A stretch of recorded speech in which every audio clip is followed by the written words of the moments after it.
रल सखी छेका मिलल रल भातार तोरे लेखा। ए सखी का कही रे हमर हो गइल रल सखी छेका मिलल रल भातार तोरे लेखा। फोन आइल हड़ पड़ जब सुननी खबर फोन आइल हड़ पड़ जब सुननी खबर ये समाटर ले डूपर सखी देले रले गाड़ी पापा सुपर सखी चल गइल भातार हमर ऊपर सखी देले रले गाड़ी पापा सुपर सखी चल गइल भातार हमर ऊपर सखी।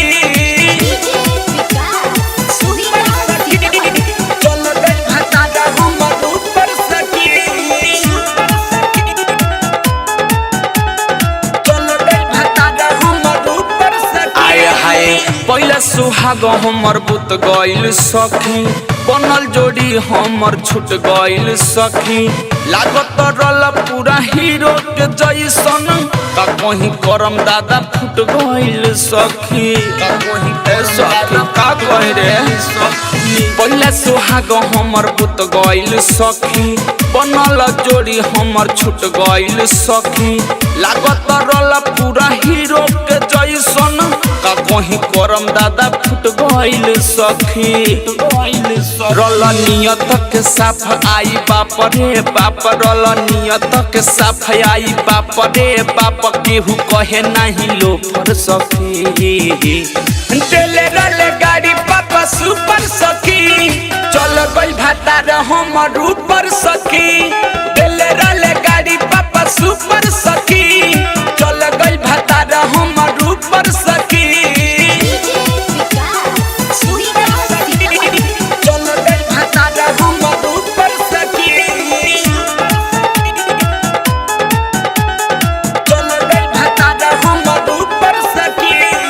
राइटर छबीला गजब भइल खेला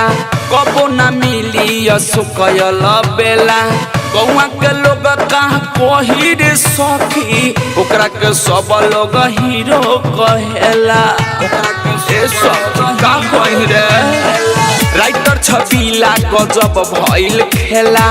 कबो ना मिली सुकयल बेला गौआ के लोग का कही रे सखी ओकरा के सब लोग हीरो कहेला लागे दिही नहीं पाई ओके कबो ना भुलाई लागे दिही नहीं पाई ओके कबो ना भुलाई ना अपन कल रहे पोपड़ सखी देले रले गाड़ी पापा सुपर सखी चल गइल भातार हमर ऊपर सखी।